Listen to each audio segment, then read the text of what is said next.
I used to think going broke meant making one massive, life-ruining mistake. I thought financial ruin was a dramatic, cinematic event, like buying a sports car you couldn't possibly afford, or signing a mortgage on a mansion way out of your league, or blowing your entire life savings on a terrible stock tip. But it is 2 in the morning. The harsh blue light from my phone screen is burning my tired, bloodshot eyes. I'm staring at my bank app, and the number blinking back at me in cold digital font is $12.45. I look around my cramped, poorly lit apartment. There are no designer leather bags sitting on the couch. There are no keys to a luxury European sedan resting on my table. I didn't eat at a 5-star steakhouse last night, or the night before that. I haven't even taken a proper vacation in 3 years. So where the hell did it all go? I am not a gambler. I am not a reckless spender out popping champagne bottles. Yet here I am, financially bleeding out. And the terrifying truth, the truth that makes my chest tighten and my breathing shallow, is that the enemy killing me doesn't look like a massive loan or a crippling mountain of visible debt. It is killing me with 1,000 tiny, invisible paper cuts. Every single one of those cuts is priced at exactly $9.99. I need to take you back 6 months to show you how I walked blindly into this trap. 6 months ago, I was actually so proud of myself. I thought I was the smart one in my friend group. I looked at the kids my age, the ones dropping $200 on a single pair of limited edition sneakers or going into massive high-interest debt for a trendy jacket, and I laughed. I judged them. I thought I was playing the capitalist game perfectly because I was the absolute king of the bargain. I never bought anything full price. I only shopped the sales racks. If a plain t-shirt was $20, I scoffed and walked away. But if that exact same shirt had a bright red tag that said $19.99, I swiped my debit card without a second thought. I felt like a financial genius. What I didn't know, what absolutely nobody tells you when you're young, exhausted, and just trying to survive in a brutal economy, is that my brain was being systematically hacked. Every time I looked at that $99 price tag, my brain, which is biologically wired by millions of years to be lazy and conserve energy, only read the number 1 at the front. Because we read from left to right, my brain saw that number 1 and immediately categorized it as cheap, as safe, as a victory. My logical brain completely shut down in less than a second, and my primal, emotional brain took the wheel. I didn't know that the .99 wasn't a friendly discount meant to help me out. It was a perfectly engineered anesthetic. You see, when you spend money, the part of your brain that processes physical pain actually lights up. Parting with cash literally hurts your brain the same way stubbing your toe hurts your body. But that 99-cent ending acts like a shot of morphine injected straight into your frontal lobe. It numbs the pain of parting with your cash.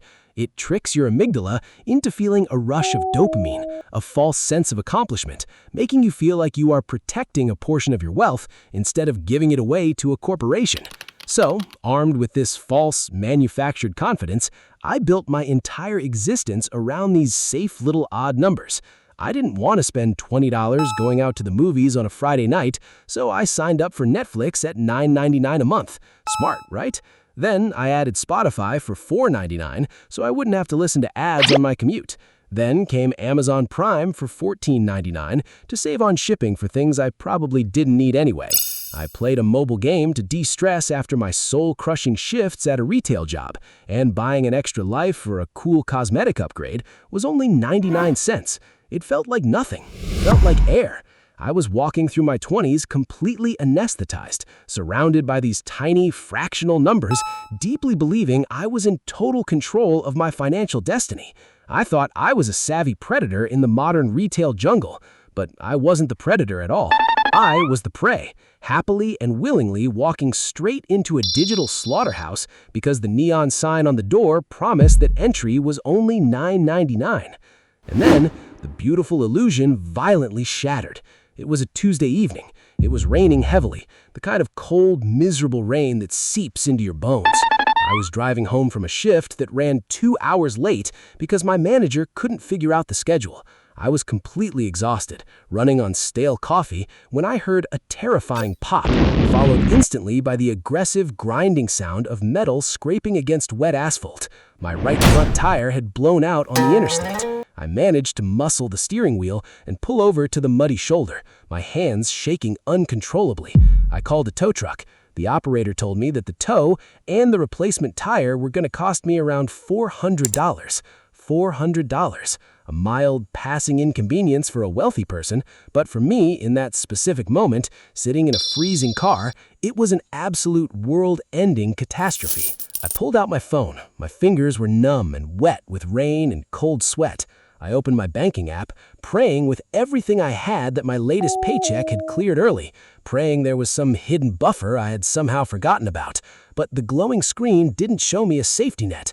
It showed me a massacre. Because today was the first of the month, the automated drafts had hit, and they hit all at the exact same time. Apple Music, boom, $9.99. Amazon Prime, boom, $14.99. Xbox Live, boom, $9.99. And then the absolute worst of them all, the buy now, pay later installments. Just 3 weeks prior, my only pair of work shoes literally fell apart at the soles. I desperately needed a new pair to just do my job, but my credit card was dangerously close to being maxed out. The checkout screen on the shopping app flashed a brilliant, friendly lifeline. Take them home today for just 4 easy payments of $24.99. My emotional brain, desperately seeking a way out of the stress, screamed at me, "It's just $24. We can easily afford $24. So I clicked it. I voluntarily stepped into the trap. And now, sitting in the freezing rain, watching those seemingly harmless installments violently extract the absolute last drops of life from my checking account, the trap snapped completely shut. I watched in real time as my balance dropped below zero. Then came the notification for the overdraft fee, $35. Another pending charge hit, another overdraft fee, another $35. I was literally being penalized by the bank for being poor. My heart was pounding so hard against my ribs, I could hear the thumping in my ears. The battery icon on my phone flashed red, 10% remaining. I was stranded on the side of a dark, dangerous highway, completely and utterly broke, not because I bought a yacht, not because I lived a life of luxury, but because I was crushed under an avalanche of numbers so small I had never even respected them enough to fear them. The tow truck eventually came. It took every single ounce of pride and dignity I had left to call a friend and beg them to cover the bill so I wouldn't be left on the side of the road. When I finally got back to my apartment, I didn't turn on the lights. I didn't take off my wet coat. I just sat on the edge of my unmade bed in the pitch black. The silence in the room was deafening. The panic and adrenaline had finally faded, leaving behind this heavy, hollow, crushing emptiness. I just stared blankly at the wall. And in that quiet, miserable darkness, I finally saw it. I saw the whole sick, brilliant, twisted machine for what it really was. That $19.99 price tag, it was never about selling me a cheap shirt. It was never about giving a struggling kid a deal. It was a highly calculated psychological weapon designed in a boardroom to bypass my frontal lobe. These multi-billion-dollar tech and retail corporations don't want me to make a simple one-time purchase. They don't want my $100 today. They want my signature on a modern-day life sentence.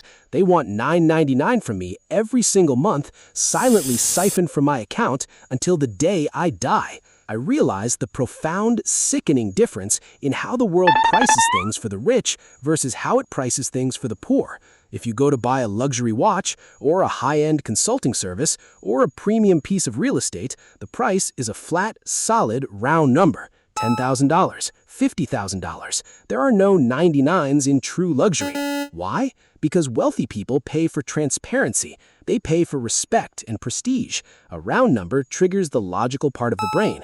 It says, take your time, analyze this. This is a serious investment. We respect your intelligence. But for us, for the exhausted, overworked, stressed-out youth just trying to keep our heads above water, they feed us the .99s. They feed our exhaustion. They keep us impulsive. They keep us constantly hunting for cheap dopamine hits and fake bargains so we never wake up and realize our pockets are being systematically picked while we sleep. The subscription model, the buy now, pay later schemes, microtransactions, they're not innovative financial tools invented to help us afford better lives. They're a systematic labor extraction machine. They chop the massive pain of a large purchase into tiny, bite-sized poison pills so we don't realize we are swallowing a lethal dose of debt until it's already in our bloodstream. I slowly stood up from the bed. My legs felt heavy, like they were filled with lead, but my mind was clearer, sharper, and colder than it had been in years.